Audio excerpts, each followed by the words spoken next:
حافظ عبداللہ صاحب، یہ بھی ایک تاثر آ رہا ہے یا کچھ لوگ یہ کہہ رہے ہیں، خاص طور پر تحریک انصاف کے لوگ وہ کہہ رہے ہیں کہ chief justice Lahore high court کو دباؤ میں لانے کے لیے یہ سب باتیں کی جا رہی ہیں. آپ ان دونوں چیزوں کا کنیکشن دیکھتے ہیں؟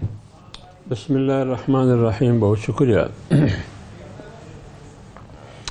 دیکھیے، معاملہ یہ ہے کہ ایک طرف وکلا ہے، دوسری طرف لاہور ہائی کورٹ کے چیف جسٹس ہیں جی، اور تیسری طرف ایگزیکٹو ہے.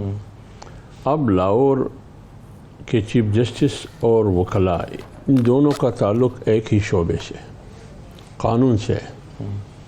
فرق صرف اتنا ہے کہ وہ ایک پوزیشن پر ہے، ایک آئینی اور قانونی پوزیشن پر ہے چیف جسٹس. جی، اس کی ذمہ داری زیادہ ہوتی ہے بنسبت ان کے جو باہر وکلاء ہے، جو میرے لیے، آپ کے لیے، مظلوم کے لیے لڑتے ہیں. صحیح. اب جب ایک چیز آئی بیچ میں کہ ایک جگہ سے دوسری جگہ عدالتیں منتقل کرنا، اس پر وکلاء کو اعتراض ہے جی، یا تحفظات ہے. جی، کیا ان کی اعتراضات، ان کی گزارشات، ان کی تحفظات، ان کی خدشات کو سنا ہے یا نہیں سنا ہے؟ اگر سنا ہے تو پھر ان خدشات کو ان دلائل کو، ان وجوہات کو دیکھنا ہوگا کہ کیا جو وجوہات جی، عدالت کو ایک جگہ سے دوسری جگہ منتقل کرنے میں رکاوٹ ہے، ہاں، جو جواز پیش کر رہے ہیں وکلاء، اس کو آپ دیکھیے نا، اس کا ازالہ کریں. ورنہ یہ تو اتنی بڑی بات نہیں ہے. میں نے انانیت کی بات کی. انانیت کہاں سے؟ میں تو کوئی سالس نہیں ہوں، سالس بالخیر نہیں ہوں. ایک رائے دے سکتا ہوں، لیکن اصل پس منظر بھی مجھے وہ معلوم نہیں ہے جتنا آپ کو معلوم ہے یا احسن بون کو معلوم ہے. لیکن اتنا میں ضرور کہہ سکتا ہوں کہ جب کورٹ اور پھر چیف جسٹس اور وکلاء کے آپس میں لڑائی یہاں تک پہنچی ہے جس کی منفی اثرات دور دور تک جائے گی، اس کی اثر عدالت پر کیا پڑے گی، اس کی اثر ججوں پر کیا پڑے گی، اس کی اثر قانون اور قانونی ماہرین پر اور اس ادارے پر کیا پڑے گی، اس کو سوچنا ہوگا. بالکل صحیح ہے. حافظ عبداللہ صاحب، آپ کو انتخابی نتائج پر اعتراضات ہیں، آپ یہ اعتراضات لے کر جائیں گے ٹرائبونلز کے پاس. کچھ بہت ساری جماعتیں جو اپوزیشن کی ہیں وہ گئی بھی ہوئی ہیں. جب اب یہ معاملہ جو ہے وہ اس طرح سے اس کو دیکھا جا رہا ہے کہ لاہور ہائی کورٹ نے ججز کے نام دیے ہیں الیکشن ٹرائبونل کو، لیکن الیکشن ٹرائبونل کو نوٹیفائی نہیں کر رہا، الیکشن کمیشن اس کو نوٹیفائی نہیں کر رہا، اور الیکشن کمیشن کہہ رہا ہے کہ آپ ہمیں زیادہ ججز کے نام دیں، ہم اس میں سے چوز کریں گے کہ کن پر مشتمل ٹرائبونل بنانا ہے. کون صحیح کہہ رہا ہے، کون غلط کہہ رہا ہے آپ صاحب؟ دیکھیے اسد اللہ بھائی، جہاں تک میں نے آپ نے جو پس منظر بتایا کہ لاہور چیف جسٹس نے 7 نام دیے یا 8 ججز کے نام دیے جس سے ٹریبونل بنانا ہے، جی، اور چیف الیکشن کمشنر نے ان سے مانگے اور چیف جسٹس نے ان کو دے دیے، ہاتھ میں تھما دیے.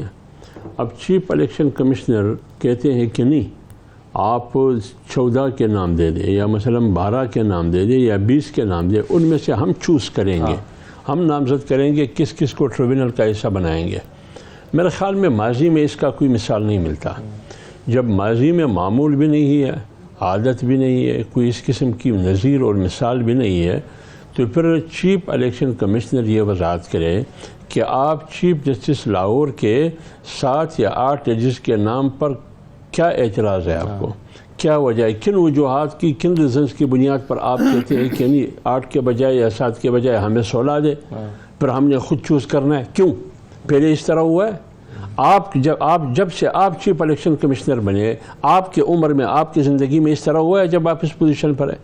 اور ان ججز پر اعتراض کیا ہے؟ اور اسی چیف جسٹس نے اس سے پہلے بھی آپ کو نام دیے تھے، اس کو آپ نے نوٹیفائی کیا ٹریبونل کے لیے. تو جب انہوں نے 8 کے 8 نام دیے تھے تو اس کو بھی نوٹیفائی کرے. جب ان کو معلوم ہے کہ یہ ججز ہے تو اس پر اعتراض کیا ہے؟ ان ججز پر، یا تو ان ججز پر اعتراض اٹھائے کہ ان میں یہ کمزوریاں ہیں، یہ خامیاں ہیں، لہٰذا آپ مجھے 7 کے بجائے 8 کے بجائے 16 دے یا 20 دے، پھر اس میں سے میں چوز کروں گا. میرے خیال میں یہ معمول بھی نہیں ہے، غالباً یہ قانونی تقاضا بھی نہیں ہے. میں تو یہ سمجھتا ہوں کہ چیف جسٹس نے جو نام دیے ہے وہ بہتر ہے کہ چیف کمشنر اسی میں سے چوز کرے. 7 دیے نام، 7 نام دیے، 7 نام کی میں لہٰذا یہ کہنا کہ نہیں آپ ہمیں دیں، ہم چوز کریں گے، 20 نام دیں، میرے خیال میں اس میں نہ کوئی معقولیت ہے نہ کوئی قانونی تقاضا ہے. اچھا، ابھی ایک فیصلہ تو جی حافظ صاحب ایک فیصلہ تو ابھی 6 مئی کو سپریم کورٹ نے دیا، جیسے منصور ارشاد صاحب کی سربراہی میں جو 3 رکنی بینچ بنا تھا، انہوں نے الیکشن کمیشن کا فیصلہ بھی معطل کر دیا، پشاور ہائی کورٹ کا فیصلہ بھی معطل کر دیا، اور کہا کہ مخصوص نشستیں جو ہیں اس پر آگے سماعت ہوگی، لیکن فیصلہ معطل ہونے کا مطلب یہ ہے کہ مخصوص نشستیں جو پھر قومی اسمبلی میں یا صوبائی اسمبلیوں میں دی گئی تھی باقی جماعتوں کو، وہ نہیں بانٹی جا سکتی، وہ ریورس ہونے جا رہی ہیں۔ اب قومی اسمبلی میں نون لیگ 15 اضافی سیٹیں لے کے بیٹھی ہے جو ان کا حق نہیں بنتا تھا، پیپلز پارٹی 5 سیٹیں لے کے بیٹھی ہے، جے یو آئی کی بھی 3 سیٹیں ہیں۔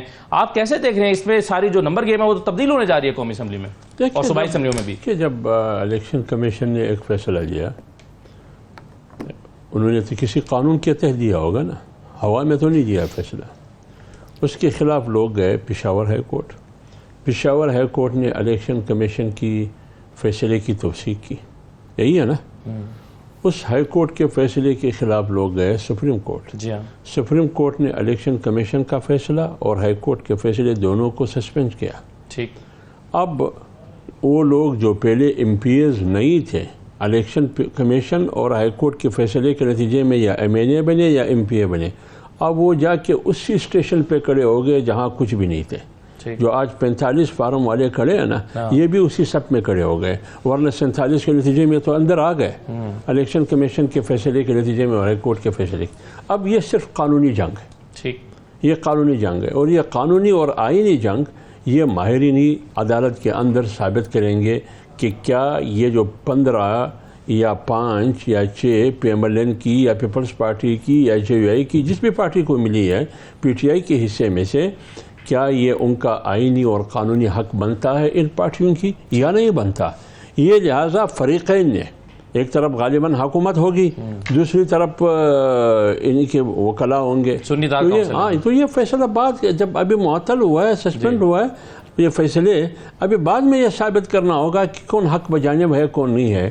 قانونی حوالے سے کم از کم یہ تو ہوگا، اگر چلیے سنی اتحاد کونسل کو مخصوص نشستیں نہیں بھی مل رہی، یہ تو ہوگا کہ جو باقی جماعتوں کو ملی ہیں وہ تو واپس ہو جائیں گی، کیونکہ فیصلہ تو معطل ہو گیا۔ فیصلہ تو یہ تھا نا کہ مخصوص نشستیں ان کو دے دی جائیں۔ دیکھیں جب معطل ہوا تو اس کا مطلب یہ ہے کہ وہ لوگ ابھی اسمبلی کے ارکان نہیں رہے نا، تو نقصان تو ہو رہا ہے نا، اس کی تعداد پہ تو اثر پڑ رہا ہے۔ یعنی فرض کرے 15 جب آپ نکالیں گے پی ایم ایل این کی تعداد میں سے، اسی طرح پیپلز پارٹی کی اس میں سے یا جو میں سے نکالیں گے تو تعداد میں تو کمی آئے گی، تو جب کمی آئے گی تو جو 2/3 اکثریت حاصل تھی وہ بھی حاصل وہ رہ جائے گی، تو وہ رہ جائے گی۔ تو پھر اگر وہ آئین میں ترمیم کریں گے جیسے ابھی ارادہ ہے جو میں سن رہا ہوں خاص کر جوڈیشری کے حوالے سے اور ججز کے حوالے سے، تو اس میں تو یہ بہت بڑا رکاوٹ بن سکے گا۔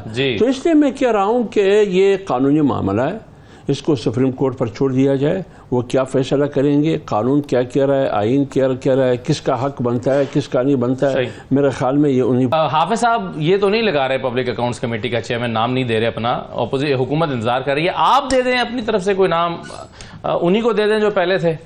دیکھیے بات یہ ہے، ہمیں دلچسپی نہیں ہے، ہمیں نہ پبلک اکاؤنٹس کمیٹی میں دلچسپی ہے نہ ہمیں کسی اور چیز میں دلچسپی ہے، ہم تو پورے سسٹم پر معترض ہیں۔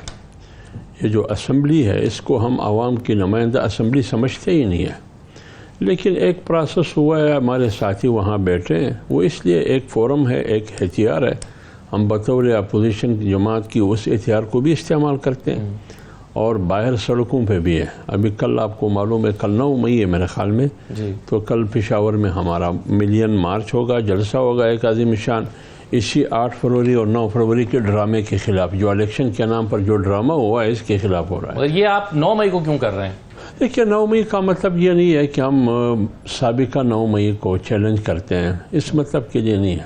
ہم 9 مئی کی ایک تاریخ دی ہے، 20 کو ہم نے کی 20 اپریل کو پشین میں، 2 مئی کو تاریخ رکھا کراچی میں ہم نے اجتماع کیا، 9 مئی کو ہم ادھر کر رہے ہیں، لیکن یہ اس مقصد کے لیے نہیں ہے کہ ہم اس 9 مئی کو، اس کا کوئی تعلق نہیں ہے، اس کے ساتھ کوئی تعلق نہیں ہے۔